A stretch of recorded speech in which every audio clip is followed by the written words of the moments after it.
Swamiji, there are so many problems that beset the world today. What is your view of the root cause of all these situations? Well, the root cause of the economic one, I think, is simply greed. People are all in it for themselves. I tried to watch a movie the other day called Margin Call. I couldn't look at it more than a few moments of it. People were so mean and thinking, me, me, me. Everybody thinking that way means fighting on all fronts. Of course it goes into other fields, but greed is the main, monetary greed, avarice, is the main cause, I think. And what can we do? Well, I have created a community where people don't think that way. They think first in terms of service. I remember I was in a town called Taormina in Sicily a few years ago, and I wanted to buy a hat because the sun was hot. And let's face it, my head is not as covered as it used to be. and so I asked this woman in the store, which hat do people like? I don't know. They just come in, pay me, take their hat, and leave. I don't care. It's the last of it as far as I'm concerned. I said, here you sit, taking in money. You have a chance to make friends, and all you do is take in money and go home and watch TV and probably grumble and have dinner and go to bed. What kind of a life is that? You have a golden opportunity here to make friends. And I'd left there and I thought I'd never see her again. And I came by the next year. I went to Taormina, and she happened to be in the street. I wasn't going to go in there, but she happened to be in the street, and she came over and kissed me on both cheeks before I could get my guard up and said, thank you, you've changed my life.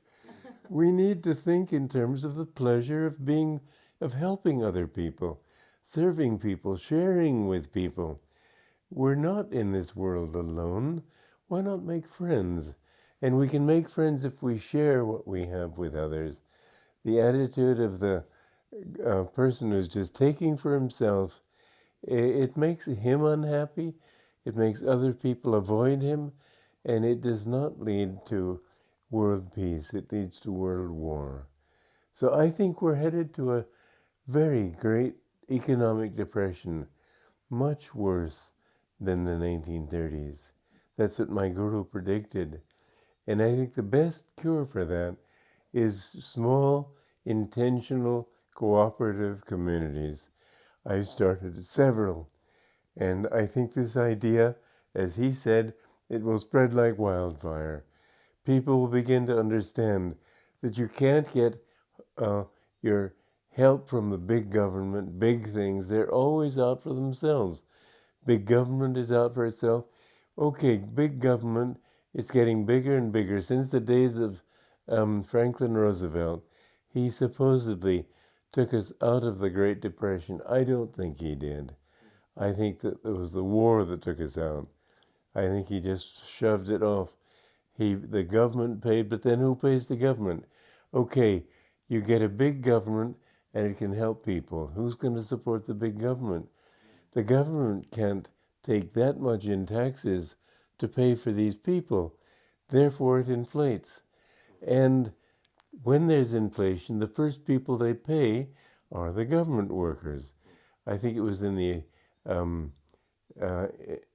I forget which department, the transportation department perhaps, several years ago had only one employee earning $170,000 a year, which is a lot. Now it's something like 10,000. I mean, the amount that they pay those government workers is huge. And what does it mean? Each government worker, Parkinson did a marvelous book in his Parkinson's Law, where he said that everybody wants position, therefore everybody wants support. And he's not going to appoint only one secretary, because that secretary will be his rival. He has to appoint two. And so government keeps proliferating. Right now, there are 16% of the entire workforce works for the government. In effect, that means 32% because the most of them are married, and that means 32% will vote for continued big government. It's not a situation that's going to go away. Right now, in January of this year, 2012, the government exceeded the gross national income. Its present indebtedness is 15 trillion. This is a hope for a country like this. The solution cannot be found in bigness. So I say if you can't fly over the bridge, fly under it. And we can create small communities where people can be self-sufficient, grow their own food, have their own water, build their own homes, and have job and church and school and everything right in one place. Get out of the system and you can be have a little sanity. And I've done those. The oldest Ananda community is now in its 44th year. That's enough to say that we've proved our point. And probably if people lived globally the way people in your communities live, there wouldn't be the environmental ills that there wouldn't are. be. Now let's face it, not many people are going to do that. What will change? Habits are a difficult thing to change. Examples will help many people, those who are ready. The rest, I think, will be, let's face it, nuclear weapons, death of many different kinds, starvation. We're going to have to see a new generation before this thing really works, but it will come up. Swami, it seems like we've sort of hit the point of a viral disease or a cancer that's kind of accelerating with this. I think so. And is it going to cause the destruction of humanity altogether? Not of humanity, but I think a large percentage of humanity will go. Mind you, we live in a kind of concentration camp as it is. Every 100 years there's a complete turnaround, virtual turnaround of the entire populace. We don't see it as a horror story because people pop off one by one, but it happens. And I think that, no, there will not be an end, but there will be a change. And these I saw, in business, they say that if a person owns 5% of a company, he has virtual control of the company. 5%. Why? Because the others, they're not active voters, or they cancel each other out. And so anybody with just 5% clout, so the small amount of people that will start cooperative communities, they're at least doing something. And people will notice their effect will be far greater than their numerical input will seem. It will change the world. I think people I think we're coming to a golden age compared to now, but it will take some doing, I'm afraid. Swami, the difficult times and the destruction that's likely to come soon, is it useful to think in terms of surviving that? Is it going to be a worse to survive than to be killed or be... I think we should not think in terms of ourselves. Yogananda said, he was my guru, he said that those who believe in God will be saved. How saved, I can't say. Everybody who believes in God will surely, they won't all live, but the significant number will live.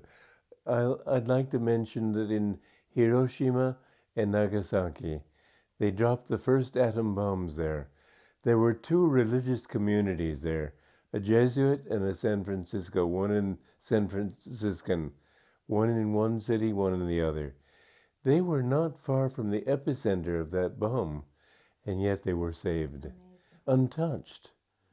So if you believe in God, if you love God, it's not enough to believe in Him, but if you love God and are seeking Him sincerely, He will protect you. And I think that people will be protected in this Holocaust that we're likely to see. and we'll see a new age come up from that. Swamiji, do you believe that the general consciousness of humanity is rising? Well, they say there's an ancient tradition in India that the whole planet goes through cosmic influences that influence mankind to become more aware and less aware. And during the less aware period, people think only in terms of solid matter. In the more aware periods, people become aware of matter as being really made of energy. Then they become aware that time is really only an illusion. Space is an illusion, time is an illusion. So they go through different levels of refinement. We have now come in the year 1900, according to my guru's guru, Swami Sri Yukteswar, into the new Dwapara Yuga, or age of energy, when people will discover the illusion of space. And in this age, we're having to fight against the solid downward pull of the old dark age known as Kali Yuga. Kali means black. And the struggle between these two is what I think is bringing us to the brink of what will look like disaster. It will be near disaster. I remember my guru one time in church pausing in the middle of a sermon to suddenly declare, "You don't know what a terrible cataclysm is coming." Well, cataclysm is no small word. It means something not even man-made. But he said we will survive that. People talk about this year 2012 as being a year of destruction and so on. I don't know. But I do know that something is coming up. Something's in the wind. Swamiji, do you see the upcoming catastrophe or whatever it is as necessary? It wouldn't be necessary if everybody would turn to God and turn to truth. It is necessary in practical terms because very few people are turning to God. I have to say more people are turning to Him now than when I was lecturing 60-something years ago. But it is true that most people are becoming very materialistic. They will have to learn. Mankind cannot be allowed to continue wallowing in the mud, and God will take him out of that mud puddle. And the process won't be pleasant at first, but in the long run, it will be for our enlightenment and happiness. So don't be afraid.